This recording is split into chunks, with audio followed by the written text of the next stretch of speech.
From near-death experiences to the devastation of homelessness, how and where do we find the will to overcome insurmountable odds? And when we do overcome these challenges, how do we pass that story of survival on to others? Life on the Rocks is that place where these stories are heard from those who live to tell them. And now, here is your host, Kyle Miller. Welcome to the show where today's guest shares how he grew up in a trailer park. His parents were divorced when he was young. He was married, then divorced, and living off food stamps, to now owning multiple companies and living the way he wants. Mark Andrew, brother, welcome to Life on the Rocks, brother. I'm so excited to have you on the show. We've been in a mastermind together for the last, almost 2 years now.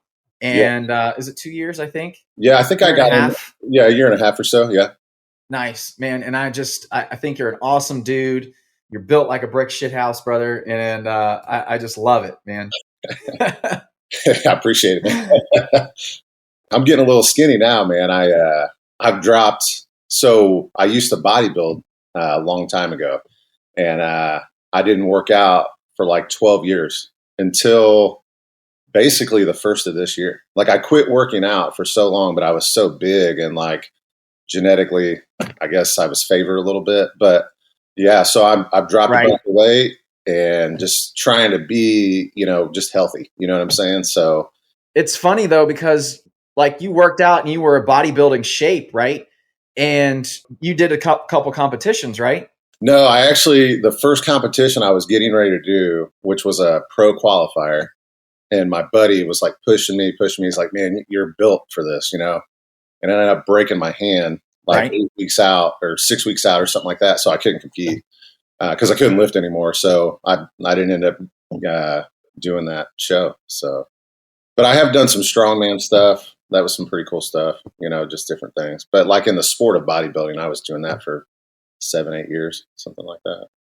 So just as a hobby. It's amazing though, how you were in that peak physical shape, right? And then you took 12 years off, but you look great now. Yeah, but you said you got pretty big, right? But it's amazing how like your body, you train it to do something and then you don't do it for a while. And then boom, when you start to pick it back up, it's like, oh, we're doing this again. Okay. I know exactly what to do. It's amazing how the body works like that, right? Yeah. It's like the muscle memory, I think like when you start going that hard and developing your muscle and your endurance or whatever you're doing, I feel like your body it just knows. So like, it's funny because I've had inside that 12 years, I've had some time where like I'll hit the weights a little bit, but it's like within 2 or 3 weeks, like I can see a difference. It's crazy. And it's just like my muscle memory comes back and then I start, I'll lean out in a certain way or just something where I can notice it, which I feel like is harder for you to notice on yourself. But I think that muscle memory is a huge thing, so it definitely, sticks with you, so. Well, cool, man. And I think that kind of goes into business, right? Yeah. You can take that right into business with, how hard you push in relationships, and like, it's just a muscle and it's just easy to, once you get into that, you can just start building and stacking and just going, right? Absolutely. And then it's easy to kind of like, once you get to that point to kind of slack off a little bit, maybe recoup and regenerate, and then boom, you can jump right back into it and keep rolling. So I think all of it kind of ties back into just working hard and pushing yourself. Yeah. Right. Yeah, absolutely. And the discipline of, cause business or working out, I mean, they're kind of the same thing, a little bit. Cause it's like, if you don't have the discipline to do what you need to do, like you get on these paths of like just laziness or whatever you want to call it, where you're just not doing anything. And in business, it's the same way. It's like, what you can do, especially if you're already in it you've already accomplished a couple things. Like, you can keep doing it or doing more. And we get lazy or we get, maybe depressed, something. It could be anything for anyone. And you kind of let that take over in your mind. And next thing you know, you're like, man, I got to do something. It's like you got a wake up call. So yeah. But, definitely ties together. Exactly. So I want to learn more about Mark, man. Tell me your story, man. How like right now you run, from my understanding, you got a couple businesses going. Mm-hmm. Tell me a little bit more about what you got going on and how'd you get to this point? Yeah. So it definitely wasn't easy. The first business I ever started was a construction company, which I still have, and that is running strong. I got into some private security stuff, business wise, some couple product companies, do some crypto, Forex, do some private equity stuff, lending stuff, just all different types of things. And then I'm currently looking into the consulting side, with other businesses to kind of help them grow or help them achieve that next level. Because I kind of had a wake up moment myself. I was like, hey, like I've done this, and there's all these people that just don't, they're sticking, and they get stuck and don't know where to go. So it's like the information that we have, and Mark Evans, he says it perfectly. It's like stuff that we think is simple is really not simple to the average person or even the average business owner. So it's like we can come in and help people and help them achieve their goals. And then that kind of, just helps us achieve our goals even more. So I really wanted to kind of take over that side of that kind of business with consulting and helping people. So, but yeah, where it started though, man, long story short. So I basically grew up with nothing. We grew up in a trailer park and we're dirt poor. My mom worked 2-3 jobs. My dad was a truck driver and struggled growing up. We didn't have a lot. I remember we upgraded to a house, which is where I ended up finishing high school at. And this is called the Acres, or Arlington Acres. They call it the Acres. And that was an upgrade from our trailer park, which, that's probably $100,000 homes in there now, I guess. And so that's kind of where we grew up. And again, like they both worked multiple jobs, got divorced at a young age. We moved around a lot. So I was used to getting in trouble, had a lot of things going when I was young, that got me into some trouble. So, but yeah, and then, from there, went through high school, barely graduated high school, not because I wasn't intelligent, I would say. It was just because like I didn't care, and I felt bored in high school. It was like a strange feeling. I just didn't feel like I could get the energy my mind needed, I guess, from high school or from school in general. So started working when I was like 9 years old. My family, 9 or 10 years old, my family had an apple orchard. And I remember my aunt used to come pick me up after school. And then I would work on the weekends and then, just try to make as much money as I could because like we didn't have any money. So I grew up doing that, wanting to make a living, at a young age. So, yeah. So, did that all through high school and went to college for like a year, went to business college, ended up dropping out of college. Just wasn't for me. I felt like it was kind of manipulating me a little bit. I think we're probably on the same path of, what you get taught in school. But yeah, so, I just felt like it wasn't for me. You know what I mean? I don't know if you went to college or not, but, they teach you a lot of stuff that like isn't realistic. I went to college only because I had a football scholarship. So like the reason I tell everybody I didn't go to college for college. I went to college for football, and then I was just trying to play as long as I could play, right? And the byproduct of going to college and playing football was getting a degree, right? In which I don't even use anymore. It was an exercise science, health science. So like I was completely all involved with that and learning about the body and how that all works, and looking to be a strength conditioning coach when I graduated and got into life, right? But after I went through college, graduated, went to the University of Memphis, started working on my master's because if I had to be a strength conditioning coach, I had to have a master's if I wanted to be in college. And then when I got to University of Memphis, it was just kind of like I could foreshadow, okay, what is my life going to look like in 10, 15 years? And that wasn't what I wanted. So I was like, whoa, I got to rethink everything and then circle back and then try to figure it all out. And then I got into real estate after that. Right. I was only there a semester and I was like, nope, this isn't for me. I got to go. Yeah. Yeah. It's funny how that happens because it's like you feel like you know what you want when you're 20 or 18 or maybe even 25. I don't know. But, it's just like it always changes. It probably changes every, 5 years or something. You can really have your mindset on something, and school being one of those things when you're young, like, hey, I'm going to go to college, or hey, I'm going to play football, or whatever the case is, and then it's just like you just have another wake up moment, like, hey, this isn't for me. This isn't what I want my life to be. So I think everybody kind of goes through that, Right.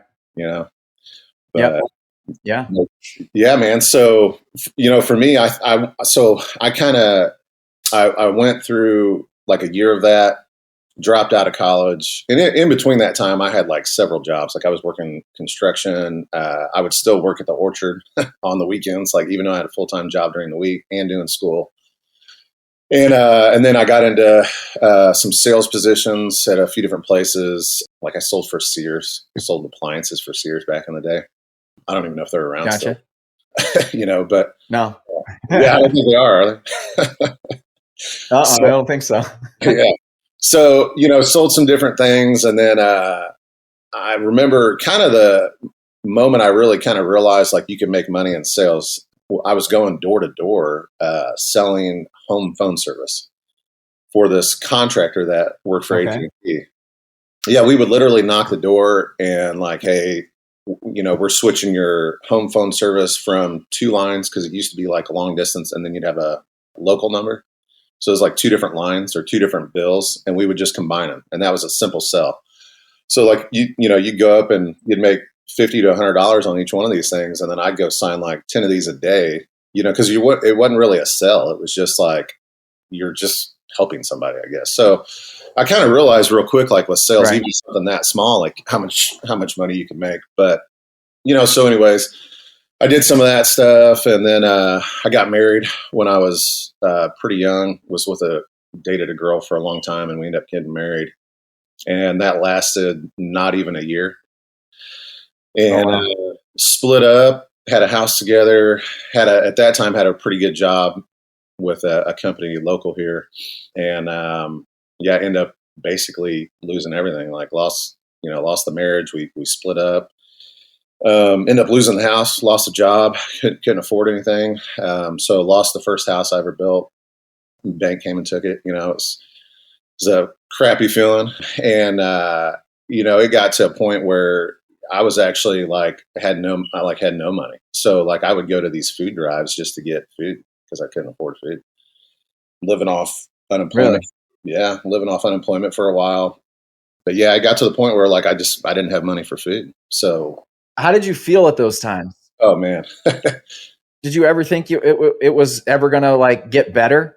At that time, no, I don't think so, because you get to a level of like, if you could imagine like, okay, or anybody that buys their first house, like that's an accomplishment, and then you get within that first year buying the house, we're married, got a good paying job, and then you just lose everything. It's like, man, what just happened? And, and then for me, I kind of start spiraling, so doing a little bit of the wrong things, getting involved with the wrong people and stuff. And, just didn't care, didn't care what was going on with life.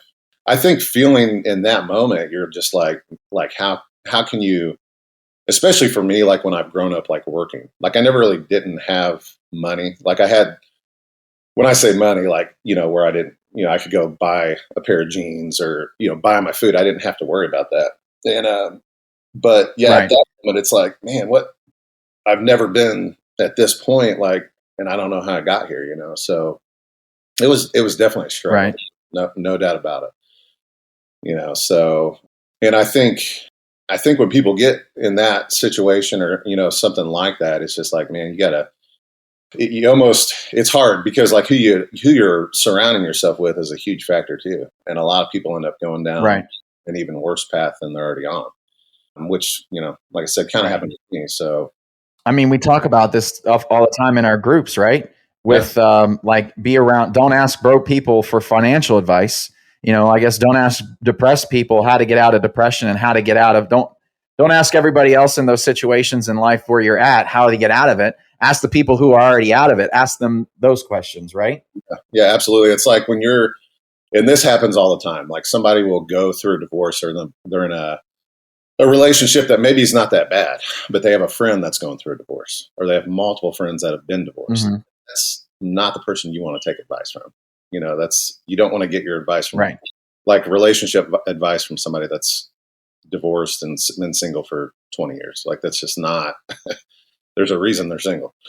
Yeah. So, Exactly. and I was around those people, that's just, feeding me info that I didn't need to hear, just things like that. So yeah, it's a little Right. rough, but you learn from that stuff. And I think for a couple years or a few years, I was, just, around a bad crowd, doing some stupid stuff, getting involved in bad situations, a lot of fighting.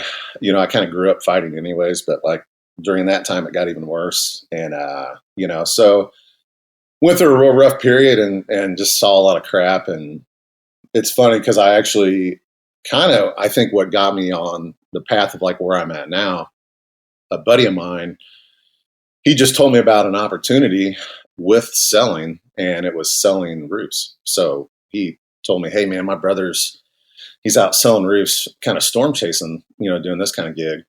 And he's making like $100,000 in like 2 or 3 months. And I'm thinking, at that time, like that money to me was like, there's no way. Like I thought he was just completely BS. Right. Yeah, I remember thinking that too. Like, like that was a lot of money. So he tells me about this opportunity, and I'm like, yeah, man, I'm all about it. So I interview with this company, and that's kind of where I got started and what led me, I think, to where I'm at now. So I started selling roofs for this company and traveled multiple states with them. How old are you at this point? So I think at this point I was like 26, 27-ish, something like that. Yeah. And so traveled around several different states, lived in different states. I'd go to these areas and then set up, and, I'd have a condo or whatever it was in this area. And then I would just work. And it was like a full-time hustle, man. I mean, I was on a mission at that point. So I was working like literally like 16 hours a day, 7 days a week, never took a break. I mean, I would be on the phone, driving, taking notes, like, it was just crazy. Like I didn't even have a minute for my mind to rest because I was just on pure hustle mode. And, but it taught me a lot, it taught me like what it needed, what it took to, I guess, excel. So, so yeah, I was with that company for a while and end up, had a deal go bad with them and it didn't work out. I won't get into details of that, but it was kind of a pretty messed up situation. So a buddy of mine was working for them too, and we ended up starting my construction company. So we started that company together because we both kind of went through the same situation with this other company. And so again, life is always throwing curveballs at you. At that point, I was on a high, he was on a high.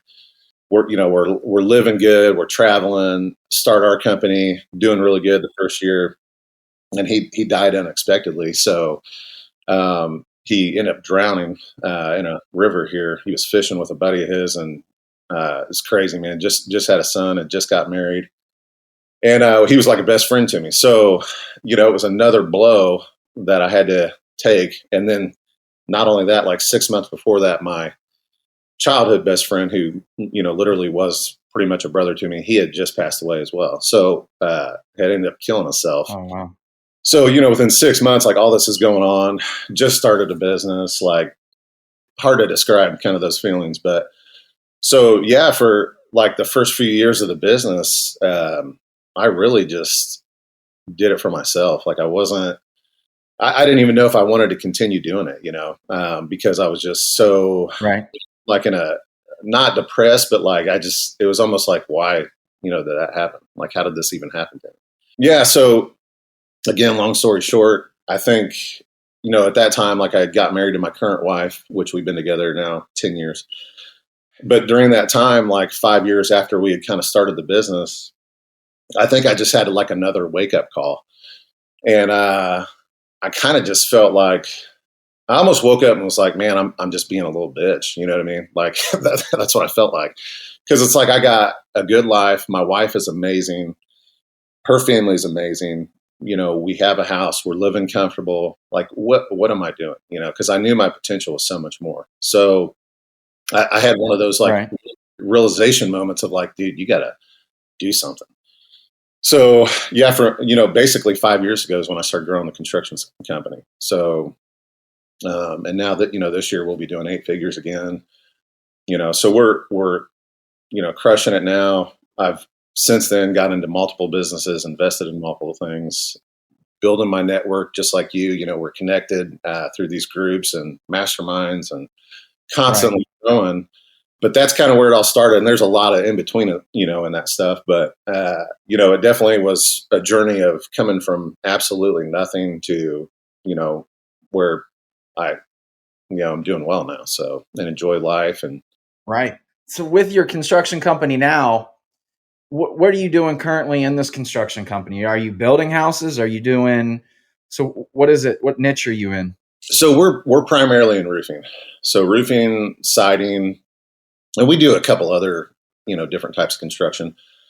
We've done interior remodels and all that. We pretty much got out of that and really just focused on what we're good at and specialize in, which is really the roofing side. So we pretty much made that switch about, I think, 3 or 4 years ago and got out of all the kind of the headache stuff.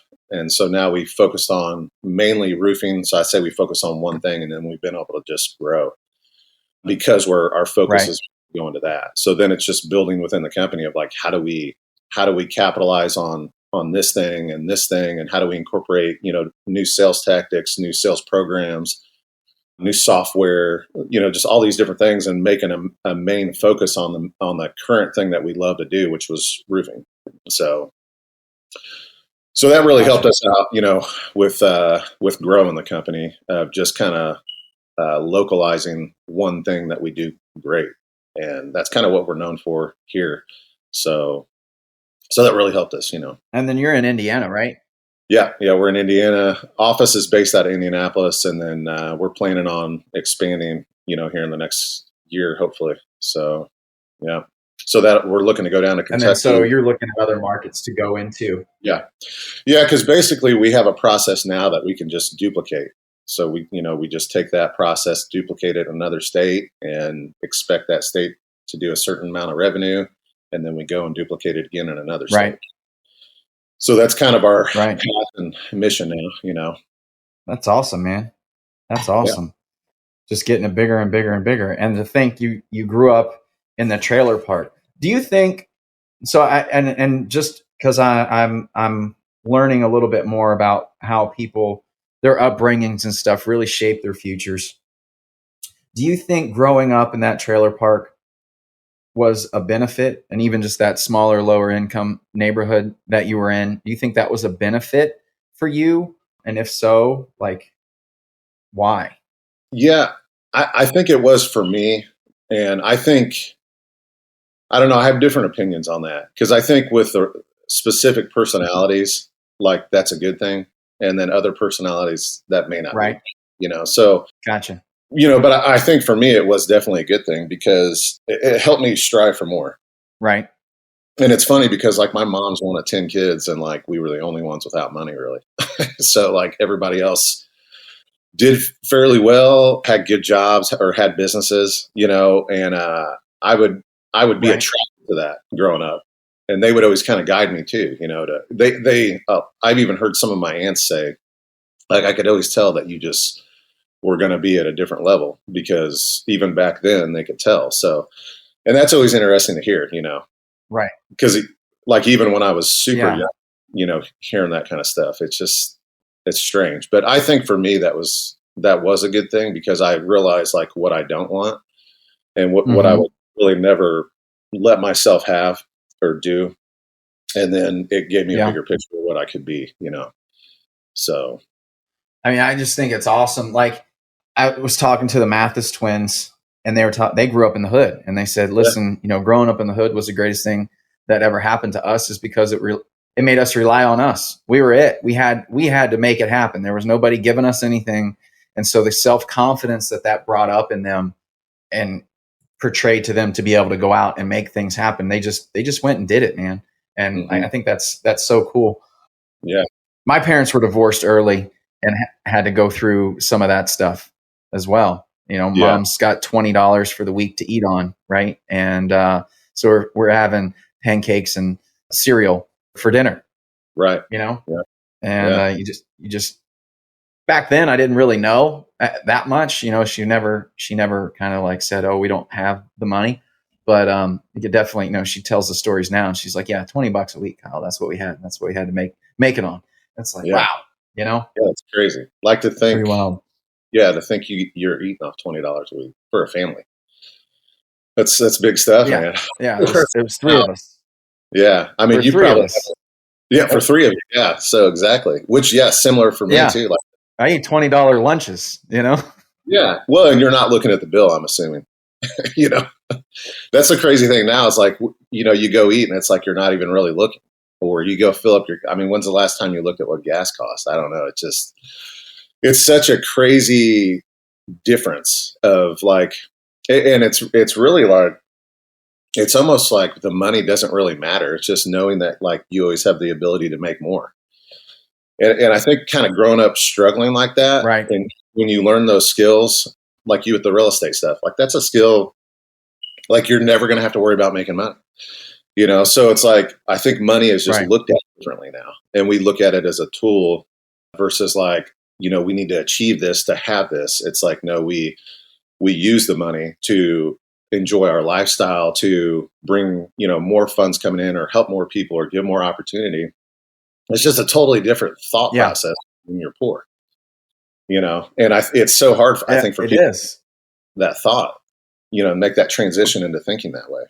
And we hang out with a lot of the same guys and a lot of guys, and we're always trying to level up and our thought processes and like, you know, like you said, well, it's 2 cents cheaper over there. If we look at that, you know, over the gas tank, what are we saving? 25 cents is 25 cents. It's not even worth it anymore, you know? Mm-hmm. And, you know, we spend money on these events that we go to. We spend money on experiences in life, because I think really that's what the most important thing is. And the fact that we know how to make it. It's not a fleeting thing. It's not something that I have to put in 900 hours to make X amount of dollars for. It's not a trade time for money thing. It's a, hey, I know how to make it. We can do this, XYZ, boom, done, and make it happen. What do you think the biggest switch from going from one mindset with money to where you are now is? What, like, is there anything that like really clicked with you and to resonate, like, oh wow, this is how I really got to be doing it? Is there anything profound thing that came up? You know, I think it's funny, man, because I don't know that most people would probably think this way, but for me, it was when I found God. Honestly, it's crazy. So, you know, I think just something hit me where like I have the ability to do something and be a provider, you know, and give people opportunity, and it's got to start somewhere. So I think that moment kind of when, you know, within those first few months of you know, realizing like I was going to become a Christian and follow God. I think within those first few months, all these things started coming in my mind and emotions and all this stuff. And I think that within that time period, it's like I just realized like I have the ability to be a provider and provide even my family that struggled, be able to provide them things that they couldn't afford, or do things for them that they never thought about doing, or just like, hey, you know, I need to borrow, you know, $500 or some gas money or whatever it is, and be able to be that person that anyone could come to. But I realized real quick, like you can't, like if you're not constantly trying to achieve growing and constantly trying to achieve to get better, that you're not going to be able to provide that. So basically I had found God and, you know, decided that was the life that I wanted to live. And I think, you know, kind of going back to that, like learning what that really meant versus like what I thought it meant was totally different. Like I grew up thinking that was just bad, I guess. Like it's just kind of weird, like some of the things that was input into me as a kid or growing up from, you know, multiple people that like, you know, that was just bad. So anyways, I started learning about like what that meant and really kind of had like a moment, you know, that I was kind of just crying out to God. You know, I was actually living with my mom at the time in a little 2-bedroom, 700 square foot house. This is after I got divorced and, you know, lost everything. And it was just, you know, I was like in a kind of a bad spot, man. And like, I just, you know, cried out and accepted God. It was just like that, you know? And so, but I think with on the money side and with business and all that, I think it really helped me understand that I could be a provider that I could give people opportunity, and opportunity that I didn't have, and, help guide people. And this is like some of the most broken time I was at. Like, I was having Okay. these thoughts, because I always thought like I could be more, and achieve more, and had the potential to do more. Even still today, it's like, we could grow, like everybody could grow, but like to finally have a moment of like, okay, like I can be something else. I can literally change and make my Right. life whatever I want to make it. So yeah, I think that moment alone kind of helped me realize like the importance of money, because growing up without money, like you can't do anything. Like, what opportunity are you giving somebody without money? Like that, and that's a hard thing for some people in society to hear, because they look at Right. money as bad. But it's like, money does a lot of things for people, and like you have to have that to live. Like you have to have it. So when you use it in a good way, it's totally different than, in ways that most people Right. associate money with. So I think for me, that's kind of that defining moment of like, hey, I have an opportunity to become an example, to become a producer, to become a provider, and all these things. And it's like, all I had to do was actually just go out and try it, or go out and do something. So that's probably the biggest moment for me of realizing like what that could do for my life, and then what it could do for others' lives. So, because I've never like went into wanting to make money or wanting to be in business for Right. just myself. Like, it's always been about like, what can I help with? Right. How can I help? Even now, like the construction stuff, I'm not there every day, like really not there a lot. It does run itself. And my whole message to our management team is like, I want everyone to know that you guys are running this. Like, I don't need my name even associated with it. Like, I want people to know that you guys are running this, and that we're providing opportunity for others in every way that we can. So, and that's just always been the message. Like, I love to be able to provide that, for That's people. awesome, man. So yeah, I think there's definitely things that come with that, right? And people that are in these positions, like, it's not easy. It takes a special kind of person to, run one business, but run multiples, an even different type of person. So, we have to handle that weight and that stress and that responsibility of, hey, I got, 50 people that I'm responsible for their families. Like, it's tough. There's a lot of responsibility on that, and just, hats off to you. I mean, you're doing a great job of it, man, and you are providing for people. And like you said, there are people out there that think that all these business owners are taking advantage of people and doing this, but no, they're the people that are providing everyone opportunities for their lives. They're giving them Mhm. and their families. And so they're providing opportunity for people, and people just have to look at it a different way, a different aspect of it.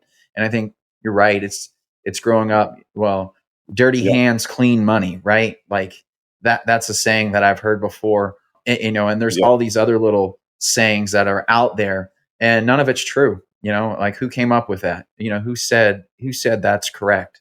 Yeah.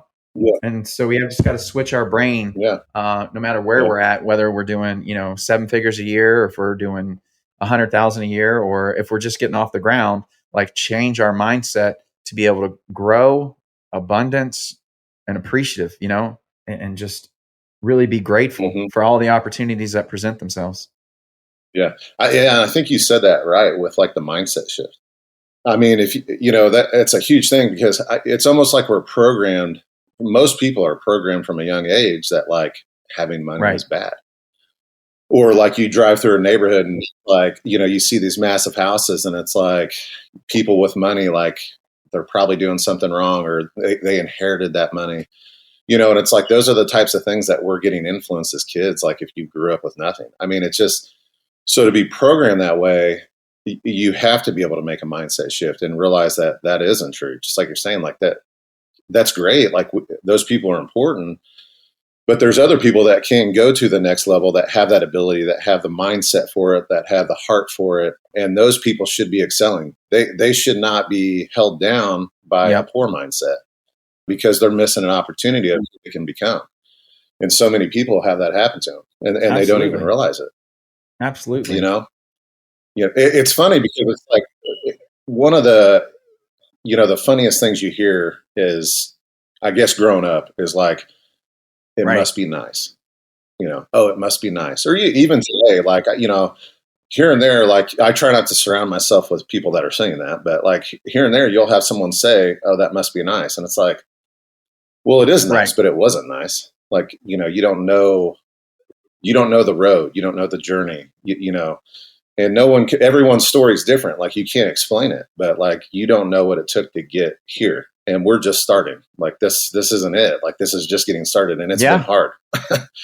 So yeah, it is nice. Yeah. But it wasn't The nice. times where you got to make payroll and you didn't have the checks coming in and all the stuff, and you got to make sure those guys get fed, and those guys get paid before you get paid, and you're always the last one, and you're always, putting everybody first before something happens to you. And now there are people out there that don't do that, and those guys don't have good companies, but guys that have built something, that have employees that stick around, that's exactly what you're doing, because good people don't stay around for that crap. Right. Absolutely. Well, yeah. And I think a lot of people that get into business, even they get in and they make a little bit of money. And I was talking to Chris Garrison and Kevin Moran out of our group on their show the other day. And talking about, like, when I first started in the business side, when I was in sales, I was spending money. I mean, I was like, because I was making really good money as a sales guy when I first started on the road, and I was blowing money. And then again, I had a wake up moment. But when I got into business, I wasn't. And like, even to this day, from the construction company, like, I don't even pay myself that much, because I wanted to go back into the company to help grow the company, to keep providing more for those people.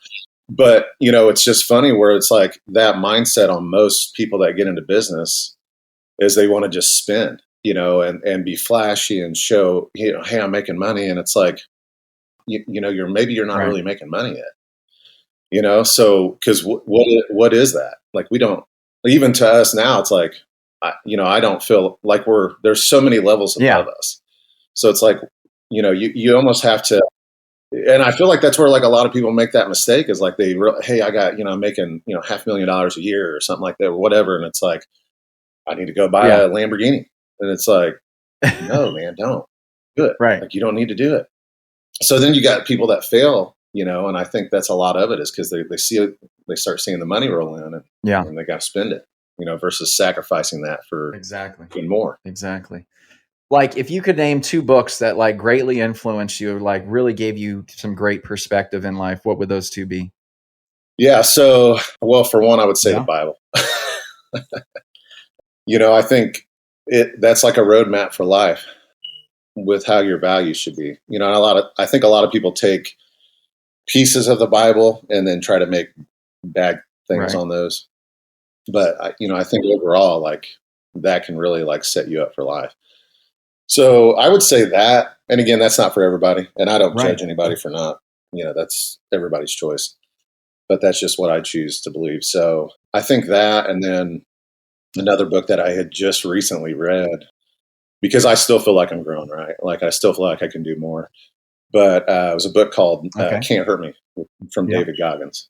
So probably hands down the best book I've ever read. And that could be associated with life or business. Like, it's because it's about not giving up, and your mind is so much stronger than we know.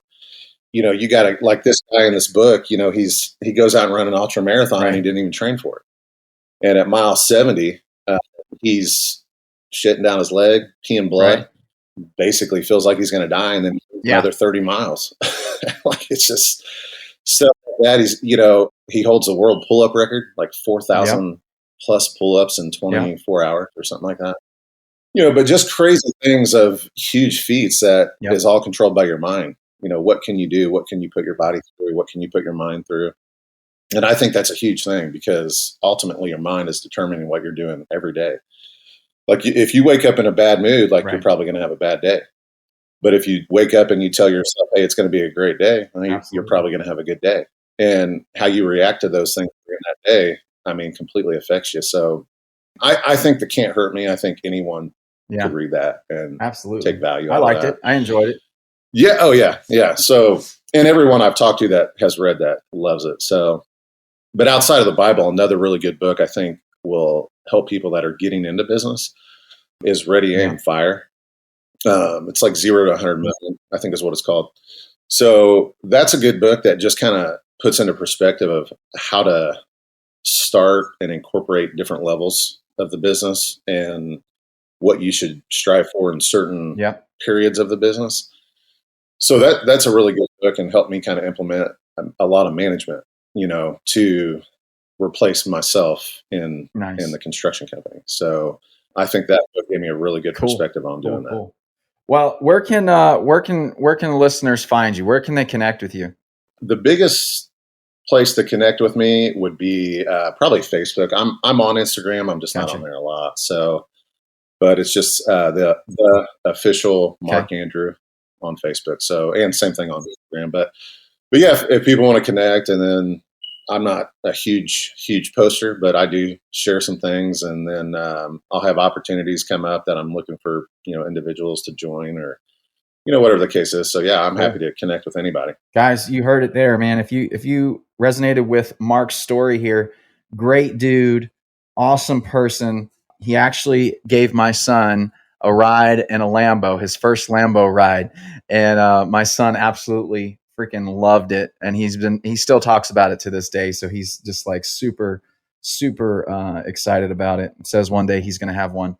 And, but just very generous, man. I appreciate it. Yeah, absolutely, man. Thanks for having me on, brother. And I think what you're doing is awesome, man. Like hearing different people's stories and struggles they go through, and then what they've been able to overcome. Like we need to hear more of that. So it's awesome, man. Everybody can do it. It's just one mind switch, change one thing in the head, and you can do it. Instead of saying, I don't think so, or I can't, just say, I can do it. And then you don't even have to know. The thing is, you don't even have to know how to get there. If you can think it, you will find out the answers. Things will come to you. People will come to you. The world, the universe will provide. And if you can think that's what you want, then you can have it. Absolutely. Yeah, it's right back into that David Goggins book, and he's talking about no one's coming to save you.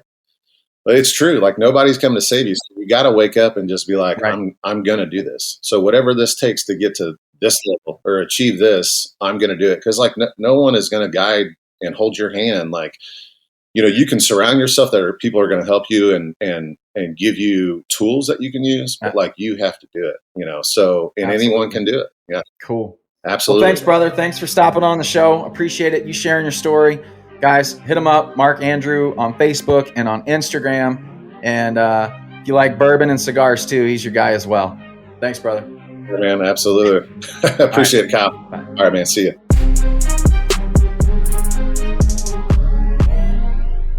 This is thepodcastfactory.com.